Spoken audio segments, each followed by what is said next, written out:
से एशिया 54 अध्याय और 17 पद। जितने हथियार तेरी हानि के लिए बनाए जाए, जितने हथियार तेरी हानि के लिए बनाए जाए उनमें से कोई सफल न होगा। उनमें से कोई सफल न होगा। और जितने लोग मुद्दई होकर तुझ पर नालिश करे, जितने लोग मुद्दई होकर तुझ पर नालिश करे, उन सबों से तू जीत जाएगा। उन सबों से तू जीत जाएगा। यहोवा के दासों का यही भाग होगा, यहोवा के दासों का यही भाग होगा, और वे मेरे ही कारण धर्मी ठहरेंगे। वो मेरे ही कारण धर्मी ठहरेंगे। यहोवा की यही वाणी है। यहोवा की यही वाणी है। किसकी वाणी है? यहोवा परमेश्वर की यही वाणी है। तो जब मैं इस बातों को मनन कर रहा था तो एक बात मुझे प्रकट हुआ, वो बातें आप लोगों के बीच में बांटना मांगता हूँ। उसमें लिखा है, जितने लोग मुद्दाई होकर तुझ पर नालिश करे, उन सबों से तू जीत जाएगा। जितने लोग मुद्दाई होकर तुम पर क्या करेंगे? नालिश करेंगे, तुम्हारे विरोध में अपराध, तुम्हारे विरोध में बोलेंगे और नालिश करेंगे, उसको क्या करोगे? आप लोग जीत जाओगे। आमीन। इस साल में परमेश्वर चाहता है जितने भी हथियार हमारे हानि के लिए बनाए गए हैं वो कोई सफल नहीं होगा, और जितने लोग मुद्दाई होकर तुझ पर नालिश करेंगे उन सबको तू क्या कर देगा? जीत जाएगा। तो जीत जाना है। तो जीतने के लिए हमें क्या करना पड़ेगा? जीतने के लिए हमें क्या करना पड़ेगा, उसके रहस्य के बारे में हम थोड़ा सा आगे पढ़ेंगे। अय्यूब की किताब में हम चलेंगे। अय्यूब के बारे में हम जानते हैं, अय्यूब ऐसा धर्मी व्यक्ति था, खरा व्यक्ति था, लेकिन उसकी परीक्षा जब हुई तो सब कुछ उसका चला गया। जो कुछ उसके पास धन संपत्ति था, बच्चे थे, है ना, शान शोहरत थी, और शरीर में अच्छा आरोग्यता था, स्वस्थ था, सब चला गया। और यहां तक कि उसकी पत्नी ने भी बोला कि तू क्या कर, परमेश्वर को इनकार करके अपना जान को गवा दे करके। ऐसी परिस्थिति में वो बेटा हुआ है अय्यूब, और उसके मित्र उससे मिलने आए। आप लोग भी मित्र हैं? बिना मित्र के हाँ, तो मित्र मिलने आए, है ना। बिना मित्र के जीवन जीना बड़ा मुश्किल होता है, क्योंकि हमारे हृदय की बातों को क्या करना पड़ता है? मित्रों से बांटने से हमारा हृदय थोड़ा हल्का हो जाता है, मन हल्का हो जाता है। तो अय्यूब के मित्र थे, उसकी दुर्दशा को सुनकर उन लोग उससे मिलने आए, उसको देखने आए, और दूर से देखा तो उसको देख के पहचान नहीं पाए अय्यूब को, क्योंकि वो क्या हो गया? शरीर में पूरा फोड़ा हो गया, उसका सब संपत्ति चला गया, बच्चे तक खत्म हो गए, सब कुछ जाने के बाद शरीर में भी अच्छी आरोग्यता चली गई, और ऐसी स्थिति में बैठे रहे तो उन लोगों ने भी आके उसके साथ बैठ गए और साथी से बैठे रहे। अय्यूब को अच्छा लगा हो कि मेरे मित्र लोग आए, मेरे साथ बैठे, है ना, कुछ देर शांति से बैठे रहे, और उसके बाद क्या करने लगे? अय्यूब के विरोध में नालिश करना शुरू कर दिया। तूने जरूर कुछ किया होगा, ये सब विपत्ति आने के कारण तूने जरूर कुछ किया होगा। ऐसा करके क्या करने लगे? उस पर नालिश करने लगे, उसके विरोध में बोलने लगे, उसका अपमान करने लगे, उसका निंदा करने लगे, क्योंकि वो अय्यूब तो पहले ही सब कुछ खो चुका था। अब उसके मित्र लोग क्या करने लगे? उसको अपमान और निंदित करने लगे, और अय्यूब बैठा हुआ है, और उसके निंदित करते करते क्या हो गया? उन्होंने परमेश्वर के विरोध में भी बोलना शुरू कर दिया, किन लोगों ने? उनके मित्र ने। तो हम देखते हैं अय्यूब 42 पद अध्याय का हम 7वें पद को हम पढ़ेंगे। अय्यूब 42 का 7, 42 का 7 वर्ष हम पढ़ेंगे। और ऐसा हुआ जब यहोवा ये बातें अय्यूब से कह चुका, तब उसने हाँ, तेमानी एलीफज से कहा, मेरा क्रोध तेरे और तेरे दोनों मित्रों पर भड़का। मेरा क्रोध तेरे और तेरे दोनों मित्र पर भड़का है, क्योंकि जैसी ठीक बातें मेरे दास अय्यूब ने मेरे विषय कही हैं, वैसी तुम लोगों ने नहीं कही। जैसे मेरे विषय में अय्यूब ने कही है, तुम लोगों ने नहीं कही है। परमेश्वर का क्रोध भड़क गया। किसके ऊपर? उसके मित्रों के ऊपर, क्योंकि उसके मित्र लोग क्या कर रहे थे? अय्यूब के ऊपर नालिश कर रहे थे, अय्यूब के विरोध में बोल रहे थे, और बोलते बोलते बोलते इतना बोल दिया कि परमेश्वर के विरोध में भी बोलने लगे। जहां बहुत बातें होती है वहां पर क्या होता है? नीति वचन कहता है कि अपराध होता है। जहां बहुत बात होती है वहां क्या होता है? अपराध होता है। तो ऐसे ही उन्होंने क्या कर दिया, बात करते करते करते अय्यूब के विरोध में, अपराध करते करते परमेश्वर के विरोध में उन लोगों ने क्या कर दिया, अपराध करना शुरू कर दिया। आगे पढ़िए। इसलिए अब तुम 7 बैल और 7 मेढ़े बांट छांट कर मेरे दास अय्यूब के पास जा। हाँ, परमेश्वर कह रहा है कि अब तुम क्या करो, 7 बैल और 7 मेढ़े छांट कर मेरे दास अय्यूब के पास जाओ, कर अपने निमित्त होम बलि चढ़ाओ। अपने निमित्त होम बलि चढ़ाओ, तब मेरा दास अय्यूब तुम्हारे लिए प्रार्थना करेगा। तब मेरा दास अय्यूब तुम्हारे लिए प्रार्थना करेगा, क्योंकि उसी की मैं ग्रहण करूंगा। नहीं तो मैं तुमसे तुम्हारी मूर्ता के योग बर्बाद करूंगा। हाँ, तो मैं क्या करूंगा, तुम्हारी मूर्ता के योग्य बर्ताव करूंगा, क्योंकि तुम लोगों ने मेरे विषय में क्या किया, मेरे दास अय्यूब की सी ठीक नहीं किया। अगर कोई हमारा नालिश करे, हमारा अपराध करे, हम लोग उसके लिए प्रार्थना करेंगे?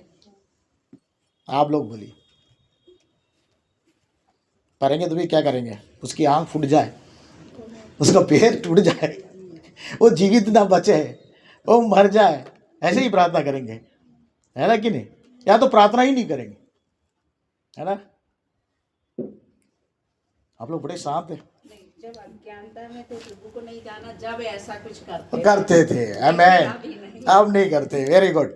तो यहाँ पे अब उन लोग उसके नालिश कर रहे हैं, उसका विरोध कर रहे हैं, और आकर परमेश्वर कह रहे तुम जाकर उसकी प्रार्थनाओं को ही मैं ग्रहण करूंगा। तुम लोग प्रार्थना करोगे, तुम्हारी प्रार्थना को मैं क्या नहीं करूंगा, ग्रहण नहीं करूंगा, क्योंकि तुम लोगों ने मेरे विरोध में बोला है।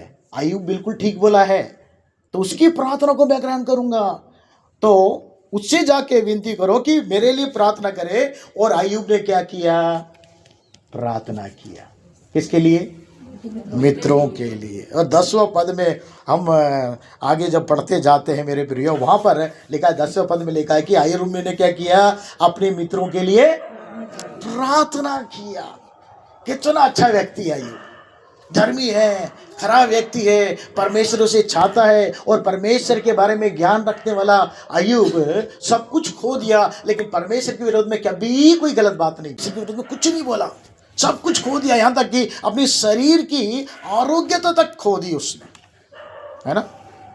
बच्चे खो दिए, धन संपत्ति खो दी, सब खोने के बाद भी उसने परमेश्वर के विरोध में नहीं बोला। यहां तक कि उसके मित्र जो उसको नालिश करने लगे, उनके लिए क्या कर रहा है, वो प्रार्थना कर रहा है। अब नालिश करने वाले को आप कैसे जीतेंगे? प्रार्थना के द्वारा जीत लेंगे। आमीन, हालेलुया। हमें क्या करना चाहिए? प्रार्थना करने वाला बनना चाहिए। इस नए साल में, इस महीने में परमेश्वर जाता है हम प्रार्थना करने वाले बन जाए। चाहे हमारे विरोध में नालिश किया जाए, उनको जीतना है तो आपको क्या करना पड़ेगा? प्रार्थना करना पड़ेगा, उनके लिए प्रार्थना करना पड़ेगा। जब तक उनके अपराधों को आप क्षमा नहीं करेंगे, तब तक आप उनके लिए प्रार्थना नहीं कर सकते। समझ रहे मेरी बात?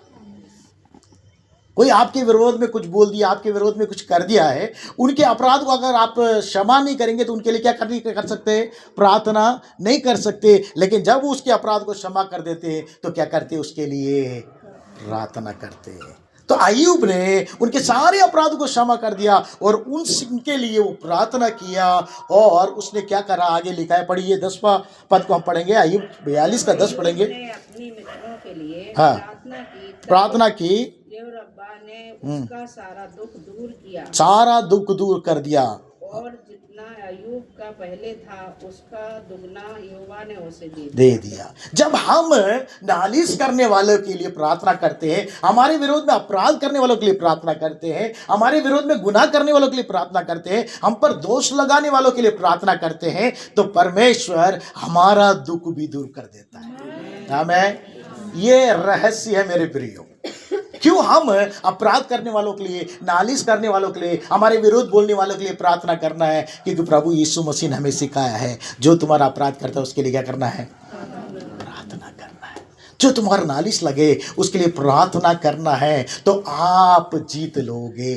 किनको जीत लोगे? उनको भी जीत लोगे और तुम्हारा दुख भी दूर हो जाएगा। और अय्यूब के पास जितनी आशीष थी, दुगना आशीष अय्यूब को परमेश्वर ने दिया। आप घर जाके पढ़ के देखिए, अय्यूब 10 से 17 तक पढ़ के देखिए। अय्यूब के पास जितनी संपत्ति थी, जितना खो दिया था उसने, वो सब उसने क्या कर दिया, वापस लेकर आया। क्यों?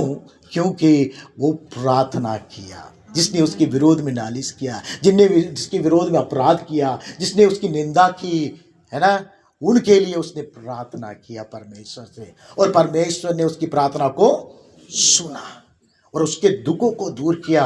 और जिनके लिए प्रार्थना किया उनके अपराधों को परमेश्वर ने क्षमा किया और अय्यूब के दुख को दूर करके दुगना भाग दे दिया।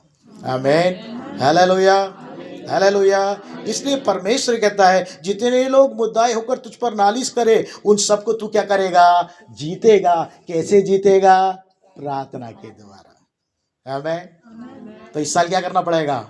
ऐसे लोगों के लिए हमें प्रार्थना करना है जो हमारी निंदा करे, हमारे अपराध करे, हमारे विरोध में बोले, हमारे विरोध में नालिश लगाए। उनके लिए आपको क्या करना है? प्रार्थना करना है। नित्य जब आप प्रार्थना करेंगे, निश्चय आप जीत जाएंगे और आपका दुख दूर हो जाएगा। कितने लोग चाहते हैं हमारा दुख दूर हो जाए? सब चाहते हैं। आमीन। हम सब चाहते हैं कि हमारा दुख दूर हो जाए। और कितने लोग चाहते हैं कि हम आशीषित हो जाए अय्यूब के समान? सभी चाहते हैं ना। तो हम आशीषित हो जाए, जितना पहले था उससे दुगना आशीष परमेश्वर ने अय्यूब को दिया। अगर आप प्रार्थना करेंगे, आपका जीवन प्रार्थना का जीवन होगा, तो आपके दुखों को परमेश्वर क्या कर देगा? दूर कर देगा। आगे हम चलेंगे, दानिएल की किताब हम निकाल लेंगे, 3रा अध्याय हम निकालेंगे। उसमें 3 व्यक्ति के बारे में हम देखते हैं, शाद्रक, मेशक, आबेदनेगो। आप लोग जानते हैं शाद्रक, मेशक, आबेदनेगो के बारे में, है ना? काफ़ी लोग जानते हैं, और जो लोग नहीं जानते वो जानिए कि ये लोग परमेश्वर के भक्त लोग हैं और परमेश्वर के विश्वास करने वाले लोग हैं, परमेश्वर से प्रार्थना करने वाले लोग हैं। लेकिन उन लोग को क्या कर दिया? गुलामी में बेबीलोन लेके चले गए। दूसरे देश में गुलामी में पड़े हुए हैं उन लोग, लेकिन उन्हें परमेश्वर कभी भी नहीं भूला। आपके जीवन में शाद्रक, मेशक, आबेदनेगो के समान आपको क्या करना है? कैसी भी परिस्थिति आए, क्या नहीं करना है? परमेश्वर को नहीं भूलना है। आमीन, हालेलुया। नहीं भूलना है। तो आपके जीवन के द्वारा परमेश्वर अद्भुत कार्य करेगा। हम पढ़िएगा दानिएल 3:26 को पढ़िएगा, कोई एक जगह 3:26 पढ़िए। फिर नबूकदनेस्सर उस धधकते हुए भट्टे के द्वार के पास जाकर कहने लगा, हे शाद्रक, मेशक और अबेदनेगो, हे परम प्रधान परमेश्वर के दासों, हे परम प्रधान परमेश्वर के दासों, निकल कर यहाँ आओ, निकल कर यहाँ आओ। यह सुनकर शाद्रक, मेशक और अबेदनेगो आग के बीच से निकल आए। आग के बीच से निकल के आ गए। इनको क्या कर दिया था? राजा ने उठाकर आग में डाल दिया, क्योंकि वह परमेश्वर से प्रेम करते थे, परमेश्वर पर विश्वास करते थे। और राजा ने जो कहा उस बातों को उन्हें स्वीकार नहीं किया। राजा ने क्या कर दिया? अपने समान एक बड़ा मूर्ति को खड़ा कर दिया, उसका जैसे दिखने वाला एक बड़ा सा मूर्ति खड़ा कर दिया, और बोला तुम लोग क्या करना उसको? उसने बोला परमेश्वर को छोड़कर हम किसी की नमन नहीं करेंगे। और हम देख रहे हैं वहां पर मेरे प्रियो, वो क्या कर रहा? बोला तुमको आग में डाल दूंगा। किसमें डाल दूंगा? उनके अंदर में विश्वास था। उन्होंने बोला आप आग में डाल दो राजा साहब, लेकिन हम क्या नहीं करेंगे? हमारे परमेश्वर को छोड़कर किसी को दंडवत नहीं करेंगे। तो राजा का गुस्सा और तेज हो गया। वो राजा है, राजा का गुस्सा आ जाएगा भाई। वो उसकी आज्ञा को नहीं मानेंगे तो राजा को गुस्सा आएगा कि नहीं आएगा? हम लोग को ही गुस्सा आता है, तो राजा को कितना गुस्सा है?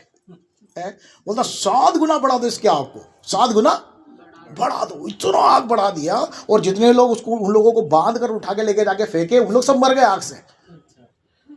और ये आग में घूम रहे हैं जैसे बगीचे में घूम रहे हैं। आमीन, हालेलुया। और उसके आगे पढ़िए, फिर आगे पढ़िए उसमें 28 में क्या लिखा है? नबूकदनेस्सर कहने लगा, धन्य है शद्रक, धन्य है सादरक, मेशक मेशक और अबेदनगो का परमेश्वर, आबेदनगो का परमेश्वर, जिसने अपना दूध बेचकर अपने इन दासों को इसलिए बचाया क्योंकि इन्होंने राजा की आज्ञा न मानकर उसी पर भरोसा रखा और यह सोचकर अपने शरीर भी अर्पण कर दिया कि हम अपने परमेश्वर को छोड़ किसी देवता की उपासना या दंडवत नहीं करेंगे। देखिए कितनी बड़ी बात है।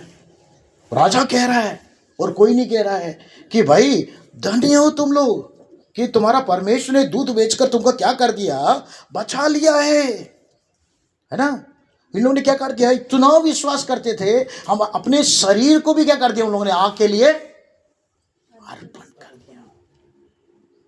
तो परमेश्वर ने क्या किया, उनको बचा लिया।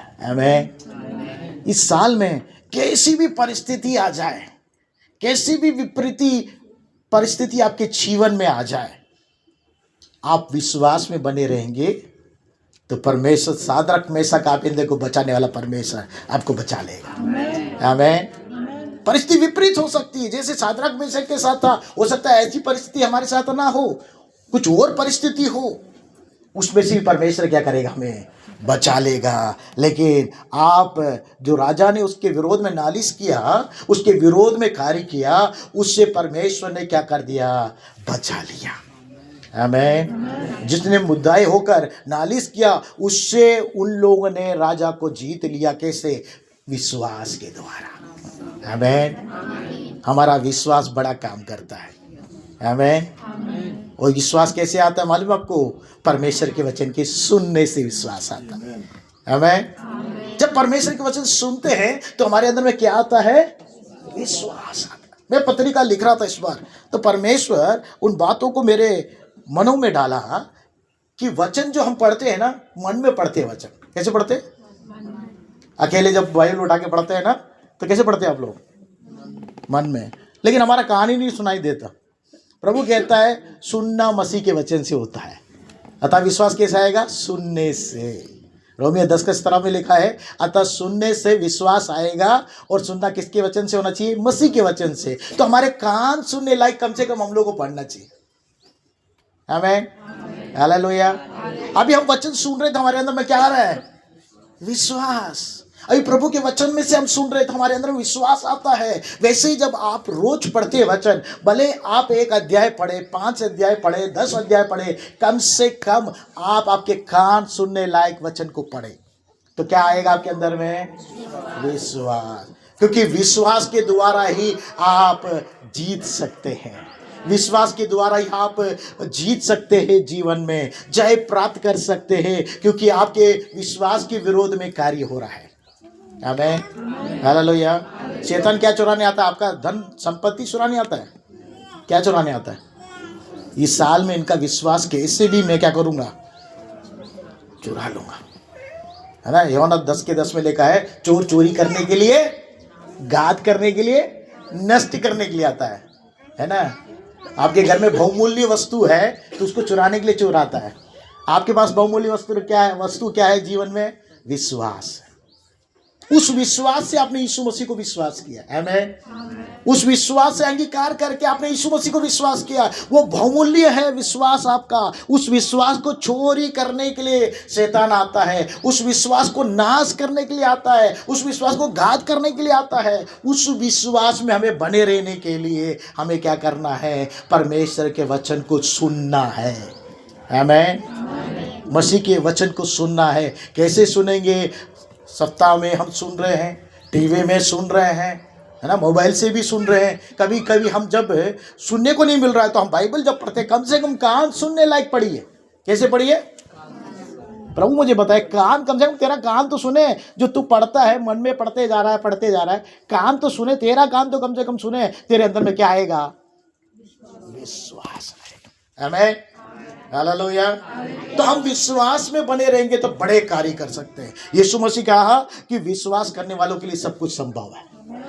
आमीन। विश्वास करने वाले के सब कुछ संभव है। जो कुछ असंभव सोच रहे वो सब संभव आप कर सकते हैं। सब जो नालिश कर रहे उनके ऊपर में भी आप जय प्राप्त कर सकते हैं, उनके ऊपर में भी आप जीत प्राप्त कर सकते हैं, लेकिन विश्वास होना जरूरी है। हम यहाँ पे देखते हैं कि उन लोगों ने विश्वास किया मेरे प्रियो, इसलिए वहाँ पर लिखा है 3:29 में, दानियल 3:29 पढ़िए, क्या लिखा है वहाँ पर? इसलिए अब हाँ मैं यह आज्ञा देता हूँ कि देश देश और जाति जाति के लोगों और भिन्न भिन्न भाषा बोलने वालों में से जो कोई शद्रक, मेशक और अबेदनगो के परमेश्वर की कुछ निंदा करेगा वह टुकड़े टुकड़े किया जाएगा और उसका घर पूरा बनाया जाएगा, क्योंकि ऐसा कोई और देवता नहीं, ऐसा कोई और देवता नहीं जो इस रीति से बचा सके, इस रीति से आग से बचा सके। राजा ने बेबीलोन के प्रांत में शद्रक, मेशक और अबेदनगो का पद और ऊंचा कर दिया। क्या कर दिया? उनका पद को क्या कर दिया? प्रमोशन हो गया उनका। आमीन। आप लोग चाहते हैं प्रमोशन हो जाए, उन्नति हो जाए चाहते हैं, तो आप विश्वास में बने रहिए। आमीन। पहले मैंने बोला आप प्रार्थना में बने रहिए, प्रार्थना करिए। जो आपके विरोध में नालिश करता है तो आपको क्या हो जाएगा? आपका दुख दूर हो जाएगा, आप आशीषित हो जाएंगे, और आपकी उन्नति के लिए आपको क्या करना पड़ेगा? विश्वास करना पड़ेगा। आमीन। किसे विश्वास करते हैं हम लोग? कैसे हमने प्रभु यीशु मसीह को देखा है? क्या आपने किसी ने नहीं देखा, लेकिन हम विश्वास करते हैं कि यीशु मसीह मेरे लिए इस पृथ्वी में, जगत में जन्म लिया और मेरे लिए मारा गया और मेरे लिए मुर्दों में से जी उठा और स्वर्ग चला गया, फिर से मुझे लेने आने वाला है। हम विश्वास करते हैं। आमीन। देखा नहीं, लेकिन हम लोग क्या करते हैं? विश्वास करते हैं। हालेलुया। हम रूप देख के नहीं चलते, क्या देख के चलते? विश्वास से चलते। कैसे चलते हैं? विश्वास। हमारे सामने यीशु मसीह हमारे यहाँ बीच में उपस्थित देकर विश्वास करते हैं, क्योंकि उसने कहा जहाँ 2-3 लोग मेरे नाम से एकत्रित होंगे उनके बीच में मैं हूँ। तो यीशु मसीह हमारे बीच में है। हम अपनी आंखों से नहीं देख रहे हैं, लेकिन हम विश्वास करते हैं कि यीशु मसीह हमारे बीच में है। उस विश्वास से हमको प्रत्येक दिन जीवन जीना है, तो निश्चय हम क्या करेंगे? जय को प्राप्त करेंगे। और दानियल में हम पढ़ेंगे और आगे पढ़ेंगे। दानियल 6वें अध्याय निकाल लेंगे, वहाँ पर हम देखते हैं 6वें अध्याय का 21वां पद को एक जन पढ़िएगा। 6:21। दानियल ने राजा से कहा, हे राजा, तू युग युग जीवित रहे। तू युग युग जीवित रहे।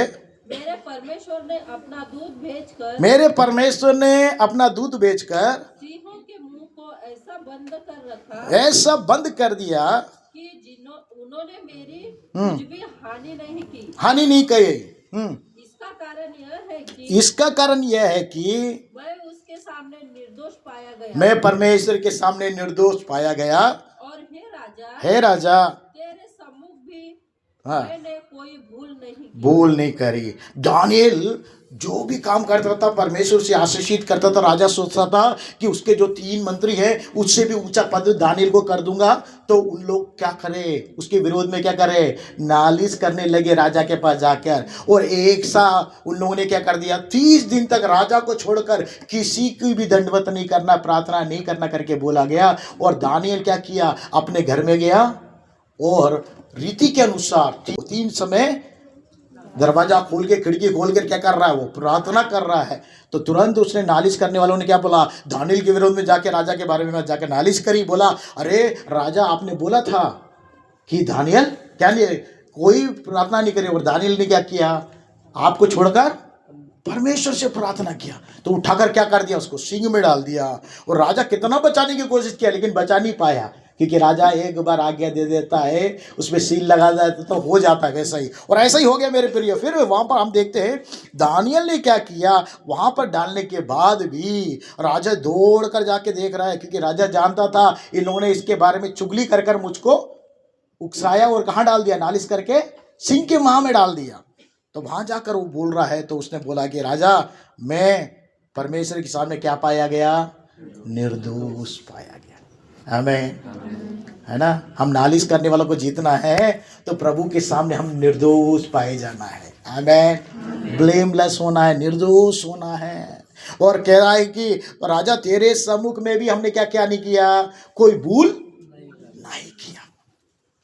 हमें उन लोगों ने क्या किया? उसके विरोध में किया, नालिश लगाया और ऐसा किया तो फिर राजा ने क्या दिया, आज्ञा दिया। देखिए पढ़िएगा 6:24 पे पढ़िएगा क्या लिखा है।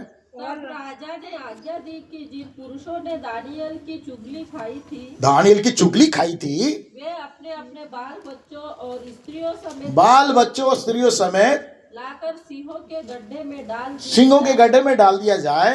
और वे गड्ढे की पेंदी तक भी न पहुँचे, गड्ढे के पेंदे तक भी नहीं पहुंचे थे कि सिंहों ने उन पर झपट कर सब हड्डियों समेत उनको चबा डाला। वही सिंह है जो दानियल को क्या नहीं किया, कुछ भी हानि नहीं पहुंचाया। आमीन, हालेलुया। हम अगर परमेश्वर के सामने निर्दोष पाए जाते हैं और जो राजा है जिसके पास हम कार्य करते हैं, ऐसा कोई भूल चूक नहीं करते हैं, तो खड़े रहते हैं, तो परमेश्वर हमारी क्या करता है, रक्षा करता है। आमीन। और जो चुगली खाते हैं उसका क्या हो जाता है, उनको हम लोग क्या कर लेंगे, जीत जाएंगे। आमीन।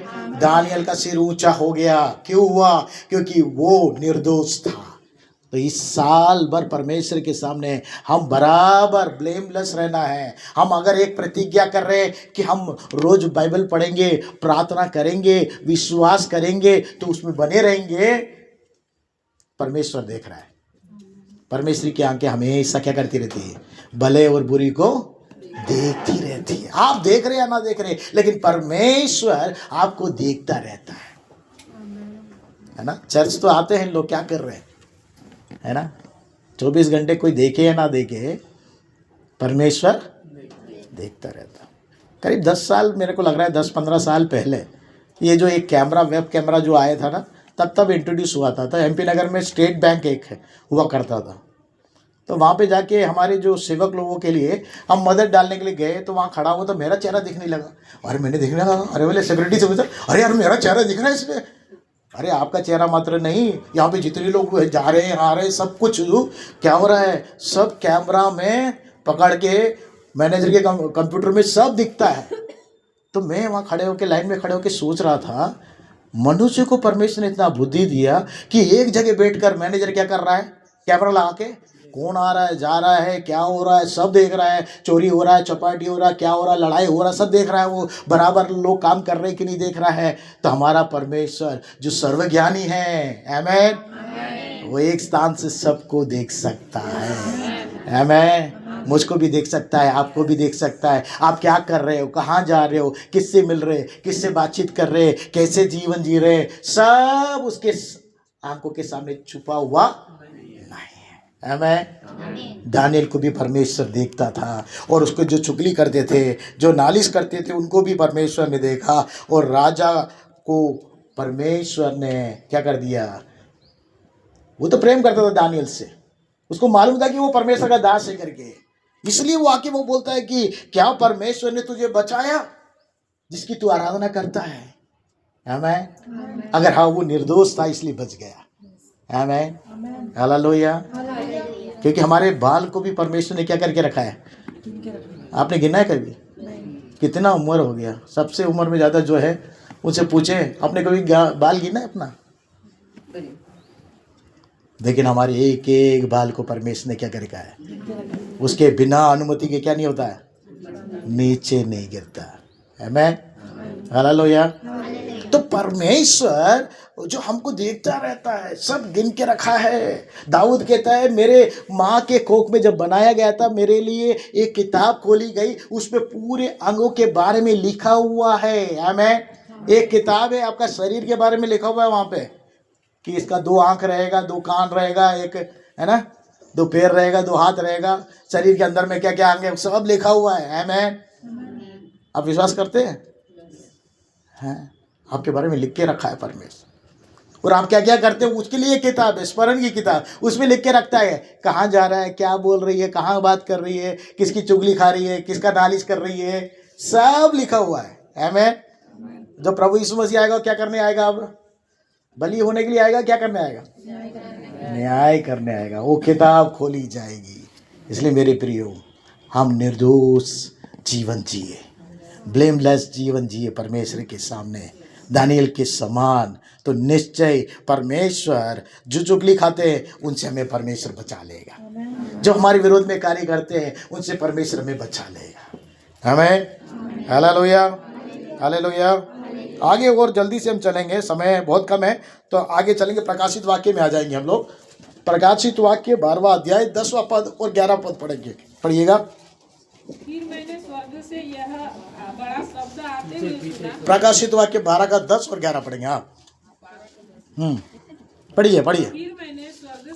फिर मैंने स्वर्ग पर यह बड़ा शब्द आते हुए सुना। हाँ, अब हमारे परमेश्वर का उद्धार, सामर्थ और राज्य और उसकी मसीह के अधिकार का प्रकट हुआ। क्योंकि हमारे भाइयों पर दोष लगाने वाला, हमारे विरोध में दोष लगाने वाला, नालिश करने वाला एक है। कौन है? शैतान। दोष लगाने वाला जो रात दिन हमारे परमेश्वर के सामने क्या काम करता है? वो रात में तो हम लोग सो जाते हैं, वो क्या करता है? सोता ही नहीं है। वो शैतान क्या करता है? सोता ही नहीं, 24 घंटे काम करता है। हम लोग तो नहीं करते। शैतान 24 घंटे काम कर रहा है। वो रात दिन क्या कर रहा है? जाकर परमेश्वर के पास क्या कर रहा है? दोष लगाता है। क्या कर रहा है? दोष। उसका दो काम है, दोष लगाना। इसलिए हमारा ऐसा फितरत, ऐसा स्वभाव हमारे अंदर में नहीं होना चाहिए। आमीन, हालेलुया। दोष कौन लगाता है? शैतान। अगर हम दोष लगाएंगे तो हमारे अंदर में क्या काम हो रहा है? बोलिए ना, मैं नहीं बोल रहा, आप बोलिए। कौन काम कर रहा है? शैतान। आप खुद बोल रहे हैं। अगर हम दोष लगाने वाले हैं तो क्या हो गया? शैतान हमारे अंदर काम कर रहा है, क्योंकि उसका काम है। रात दिन क्या कर रहा है? वो दोष लगाता है, नालिश करता है लोगों के बारे में, अपने भाइयों के बारे में। और क्या लिखा है? आगे पढ़िए। जो रात दिन हमारे परमेश्वर के सामने दोष लगाया करता था, क्या हो गया? वो गिरा दिया गया। परमेश्वर के सामने खड़े होकर दोष लगाता। कभी कभी हम लोग भी प्रार्थना में क्या करते हैं? किससे प्रार्थना करते हैं हम लोग? बोलो, किससे प्रार्थना करते हैं हम लोग? परमेश्वर के सामने जाके हम लोग भी क्या करते हैं? पड़ोसी के बारे में, उसके बारे में, इसके बारे में क्या करने लगते हैं? दोष लगाने लगते हैं, नालिश करने लगते हैं, दोष लगाने लगते हैं। अरे वो देखिए कैसा है परमेश्वर, वो देखिए कैसा है, वो कैसी है, वो क्या कर रहा है, वो क्या कर रही है। परमेश्वर तो सब देख रहा है, हमको दोष लगाने की जरूरत नहीं। वो ऑलरेडी वहां पर एक दोष लगाने वाला है, शैतान, जो रात दिन क्या कर रहा है?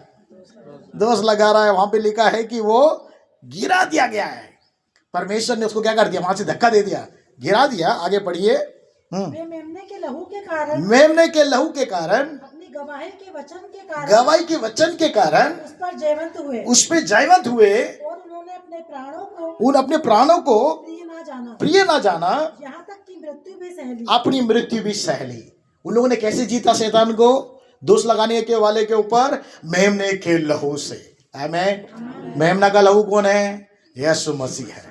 यीशु मसीह मेमने का लहू है, जो कलवारी कुछ पे चढ़ गया हमारे लिए, मेमने के समान। उसने मुंह से कोई बात नहीं बोली। जैसे मेमने को बलि चढ़ाने ले जाते हैं ना, तो वो बिल्कुल आवाज नहीं करता, वो चुपचाप जाता है और सिर दे देता है। उसको क्या हो जाते हैं? मार देते हैं।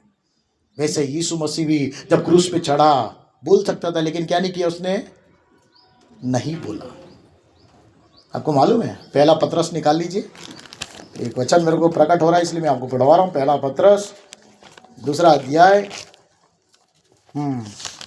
23 पद पढ़िए। पहला पतरस 2 अध्याय। वह गाली सुनकर गाली नहीं देता। यीशु मसीह गाली सुनकर क्या नहीं देता था? हम लोग क्या करते हैं? छूट गाली निकलता। जो अंदर भरा रहता है ना, वही निकलता है ना। हमारा स्वभाव इस नए साल में बदलना चाहिए। आमीन। वो क्या गाली सुनकर क्या दिया? गाली नहीं दिया। और दुख उठाकर किसी को भी धमकी नहीं देता। हाँ, दुख उठाकर क्या बोला? धमकी नहीं देता था। हम लोग क्या करते हैं? ये तो चर्च है, यहाँ पादरी साहब लोग हैं, थोड़ा बाहर तो आके देख। क्या दे रहे? धमकी दे रहे हैं। वो धमकी नहीं दिया। आगे क्या लिखा है? पर अपने आप आपको सच्चे न्याय के हाथ में सौंपता है। सच्चा न्याय परमेश्वर के पास क्या कर दिया उसने? सौंप दिया। उसने कभी मुंह से नहीं बोला, मेमने के समान चढ़ गया क्रूस पे। उसके लहू में उतना सामर्थ्य है। उसके लहू से हम क्या कर सकते हैं? जो नालिश करते हैं शैतान, उसके ऊपर हम लोग क्या कर सकते हैं? जय प्राप्त कर सकते हैं। और लिखा है गवाही के वचन से क्या करते हैं? गवाही का वचन जो आपके जीवन में परमेश्वर ने गवाही दी है, आपके जीवन में जो गवाही दिया है, उसके वचन के द्वारा आप क्या करते हैं? जो दोष लगाने वाले के ऊपर में क्या कर सकते हैं? जय प्राप्त कर सकते हैं। हमें तो इस साल हमारा जीवन में क्या होना चाहिए? गवाही देने वाले बनना चाहिए। क्या बनने वाले? कलीसिया में तो देते अच्छी बात है, बाहर भी जाके गवाही देना। आपके पड़ोसी लोग आपकी गवाही सुनना है। आपके आसपास में रहते हैं जो पड़ोस में, सुनेंगे कैसे? आपका जीवन देखेंगे वो। आमीन। दूर वालों को तो आप गवाही दे सकते हैं, पड़ोस में जो है उसको गवाही देने के लिए आपका जीवन को कौन देख रहा है? पड़ोसी लोग देख रहे हैं। आप क्या कर रहे हो सब उनको मालूम है। आप सोचते हो कि बिल्ली आंख बंद कर लेती सोचती है कि पूरा दुनिया क्या है, नहीं देख रही। ऐसे हम लोग सोचते हैं, है ना? लेकिन पड़ोसी देखता रहता है, आपके बच्चे भी देखते रहते हैं, आपकी पत्नी, आपका पति, सब देख रहे हैं आपको क्या कर रहे हैं, आप क्या नहीं कर रहे हैं। पड़ोसी की गवाही देना है तो आपको आपका जीवन में परिवर्तन आना है। आमीन। आपका जीवन एक गवाही का जीवन होना चाहिए। आपका जीवन के द्वारा वो प्रभु के पास आना चाहिए। आपके पड़ोसी को आप प्रभु के पास लेके आना है तो आपके जीवन में गवाही प्रकट होना चाहिए। बोलने से, चलने से, व्यवहार से प्रकट होगा तो आप क्या करोगे? उनको जीत लोगे, उनको क्या लेके आओगे? प्रभु के पास लेके आओगे। वो कहेंगे कि पहले ये कितनी लड़ाकू थी, कितना झगड़ा करती थी, कितना गाली बकता था, है ना, दुनिया भर का फरेब काम करता था, लेकिन जब से कलीसिया जाने लगा, बाइबल पढ़ने लगा, वचन पढ़ने लगा और इसके जीवन में परिवर्तन आ गया है। वो परमेश्वर मुझे भी चाहिए, वो प्रभु यीशु मुझे भी चाहिए। वो खुद आके बोलेगा कि मुझे भी चर्च लेके जाओ। आमीन, हालेलुया। मेरे बगल में एक श्यामल गंगुली करके एक लड़का था, किताबी था, वो किताब पढ़ता रहता था। मेरे जीवन को देखता था, मेरे को मालूम नहीं है। अपने बोला ना मैंने कि बिल्ली आंख बंद कर लेती है तो क्या लगता है? कोई नहीं देख रहा है। मेरे जीवन को देखता रहता था। एक दिन मेरे पास आया, बोला, जब मेरा जीवन बदल गया तो मेरे पास आके बोलता अल्फ्रेड, तेरे अंदर में कुछ परिवर्तन को मैं देख रहा हूँ। कैसे आया परिवर्तन? मैंने बोला प्रभु यीशु मसीह को मैंने स्वीकार किया। परिवर्तन वो यीशु मसीह कहाँ मिलेगा? बाइबल में उसके बारे में लिखा, क्योंकि मैं जानता था, किताब पढ़ता था, बाइबल में उसके बारे में लिखा है। आमीन। वो बाइबल मुझे दे बोला उसने। मेरे जीवन को देखकर बाइबल लेके गया वो। आमीन। बाइबल पढ़ने लगा वो। मेरे प्रिय, हमारा जीवन बदलेगा तो लोग देखेंगे और वे प्रभु के पास आ जाएंगे। आमीन। हमें पता नहीं हमें कितने लोग देख रहे हैं, सब देखते हैं। क्यों हमारे परिवार के लोग अभी तक प्रभु को स्वीकार नहीं किए? आपने सोचा होगा क्यों नहीं स्वीकार किया? हम तो चर्च जाते हैं, प्रार्थना करते हैं, दान भी देते हैं, उपवास भी करते हैं, सब कुछ करते हैं, क्यों नहीं बदला? आपका जीवन बदलेगा तो आपका पति आ जाएगा अपने आप, आपकी पत्नी आ जाएगी, आपके बच्चे आ जाएंगे। आमीन। हमारे जीवन में परिवर्तन आना जरूरी है। हमारा जीवन एक गवाही का जीवन होना चाहिए। आखिरी में वचन पढ़ के हम प्रार्थना में जाएंगे। नीति वचन हम निकालेंगे 14 का 25 पढ़िएगा, जिसको मिले वो पढ़ लीजिए।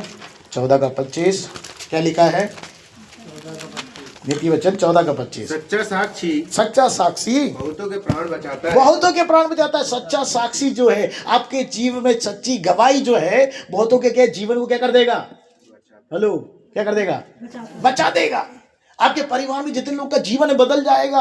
आप बिना उनको बोले आपके जीवन को परिवर्तन देखकर वे क्या हो जाएंगे? बदल जाएंगे। वो प्रभु में आना शुरू कर देंगे। आमीन, हालेलुया।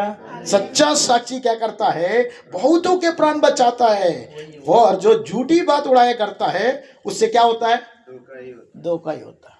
हम झूठी बात उड़ाने वाले नहीं होना चाहिए।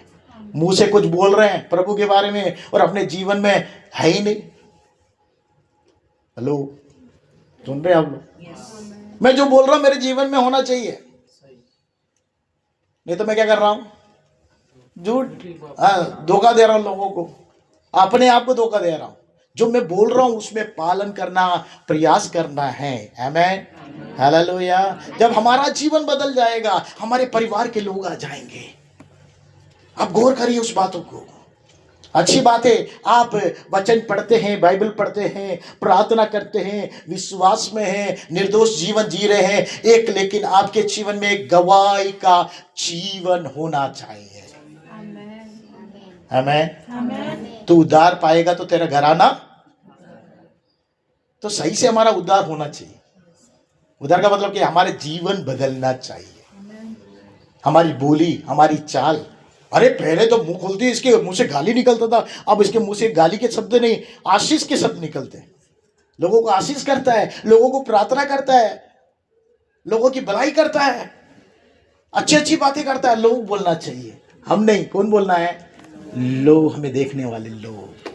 हमारे जीवन के कारण बदल जाना है। तो अगर हम यहाँ पर हमने देखा कि 54 के 17 में हमने देखा, जितने हथियार तेरी हानि के लिए बनाए गए उनमें कोई सफल नहीं होगा, और जितने लोग मुद्दाई होकर तुझ पर नालिश करते हैं उन सबको क्या कर देगा? तू जीत लेगा। जो आपका विरोध में नालिश कर रहा है, अगर आपका जीवन परिवर्तन हो जाएगा, उनको आप जीत लेंगे। आमीन, हालेलुया। कब जीतेंगे? जब हम प्रार्थना करेंगे। कब हम जीतेंगे? विश्वास में रहेंगे। और कब हम जीतेंगे? निर्दोष जीवन पाया जाएगा। और कब हम जीतेंगे? जब हम गवाही का जीवन जिएंगे। तो आइए हम अपने आंखों को बंद करें, प्रभु के सामने अपने आप को नम्र और दीन करें, और प्रभु से कहें कि प्रभु मेरे जीवन को ऐसा बना दे ताकि मेरे जीवन के द्वारा तेरे नाम की महिमा हो, तेरे नाम की महिमा हो। मेरे प्रभु परमेश्वर, मेरे जीवन में ऐसी गवाही और ऐसी साक्षी का जीवन हो, और बहुत से प्राणों को मैं बचा सकूं, बहुत से ब्राह्मणों को बचा सकूं, मेरे जीवन में मैं उसे पालन कर सकूं। मेरे को प्रभु तू बना, अपने समान बना दे, यीशु मसीह के समान हमें बना दे। मसीह यीशु का स्वभाव हमारे अंदर में आ जाए, हमारे जीवन से प्रकट हो जाए, हमारा जीवन एक गवाही का जीवन हो जाए, ताकि लोग प्रभु के पास आने के लिए मेरा जीवन रुकावट का कारण नहीं, लेकिन उनको प्रेरित करने वाला जीवन बन जाए।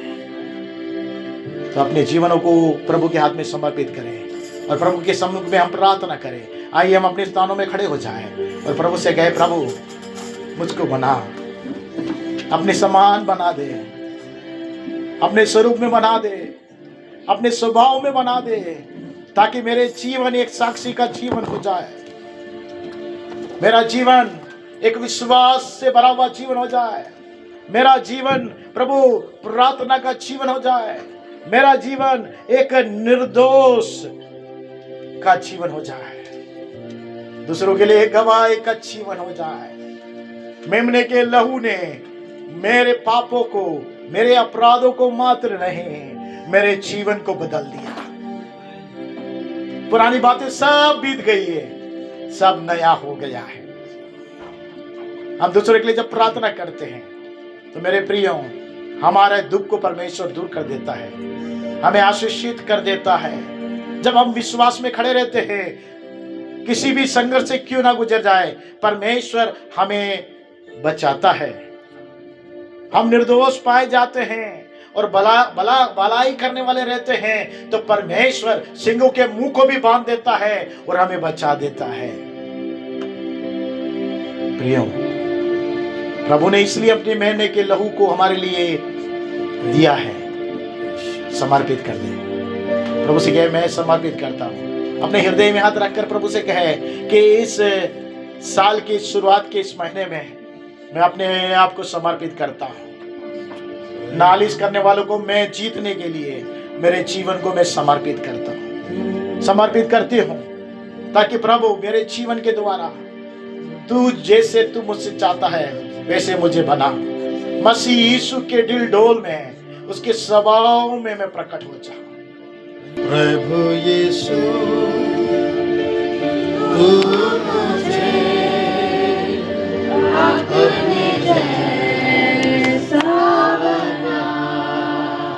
तेरी तरह दिख सकूं, तेरी तरह चल सकूं, प्रभु यीशु तू मुझे अपने जैसा बना, तेरी तरह दिख सकूं, तेरी तरह चल सकूं,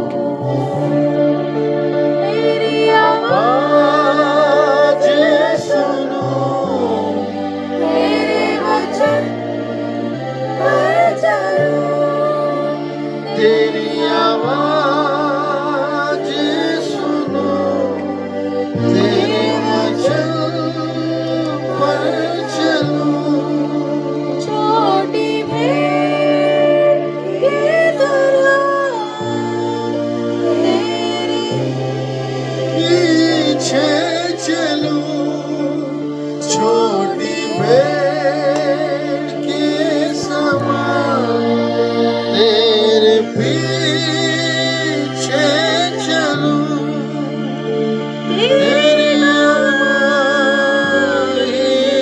दूं, तेरी महिमा गाऊं, तेरे प्रेम को प्रभु जग में बाँटा करूं, प्रभु यीशु तू मुझे अपने जैसा बना, तेरी तरह दिख सकूं, तेरी तरह चल सकूं। दयावान परमेश्वर तेरी दया के हाथों में हम समर्पित करते हैं। यीशु मसीह के नाम से मेरे जीवन में एक परिवर्तन आ जाए, अनेक को प्रेरित करने वाला मेरा जीवन होने पाए, मेरी बोली होने पाए, मेरा विश्वास होने पाए, मेरा प्रार्थना होने पाए और मेरा जीवन होने पाए, ताकि तेरी नाम की महिमा मेरे जीवनों के द्वारा होने पाए। नालिश करने वालों को मैं जीत लूं और प्रभु के पास लेकर आ सकूं, ऐसा प्रभु तू मुझे बना। प्रेम निर्विकारी परमेश्वर प्रभु यीशु मसीह के नाम से पिता तेरे हाथों में हम अपने जीवनों को समर्पित करते हैं। इस साल के इस महीने में अपने जीवनों को अर्पण कर देते हैं। हमें प्रार्थना में बनने के लिए प्रार्थना की आत्मा दे दे, विश्वास में स्थिर रहने के लिए विश्वास से हमें भर दे और परमेश्वर निर्दोष जीवन जीने के लिए तेरे लहू से धोकर हमें शुद्ध और निर्दोष और भले करने वाले हमें बना दे और एक साक्षी का जीवन हमारा बना दे, ताकि बहुतों के बीच में बेदारी लाने वाले और बहुतों को प्रभु तेरी ओर लेके आने वाले में बना। सुनने वाले हर एक बच्चे जवान बड़े बुजुर्ग पर तेरे अनुग्रह और तेरी दया को प्रकट कर। जो बलहीन है उनकी सारी बलिंदा को दूर कर, जो रोग से आए पीड़ित है उनके सारे रोगों को दूर कर, जो दुख है उनके दुखों को दूर कर, उन्हें शांति और आनंद दे, ताकि तेरे नाम की महिमा के लिए जी सके। तेरे दास उनके परिवार पर भी तेरे अनुग्रह हो, उनकी सेवा पर तेरे अनुग्रह हो, कलीसिया पर तेरे आशीष हो। दिन प्रतिदिन कलीसिया उन्नति के शिखर पर बढ़ते जाए, अंधेरों का फाटक कभी इस पर प्रबल ना होने पाए। तेरे नाम की महिमा के लिए एक निर्दोष निष्कलंक मिन्नाजुरी की कलीसिया दुल्हन कलीसिया तैयार होने पाए। प्रभु तूने ऐसा किया, धन्यवाद। हम अपने आप को तेरे हाथ आधीनता में देते हुए इस प्रार्थना को यीशु मसीह के नाम से मांगते, सुन और ग्रहण कर पिता, आमीन।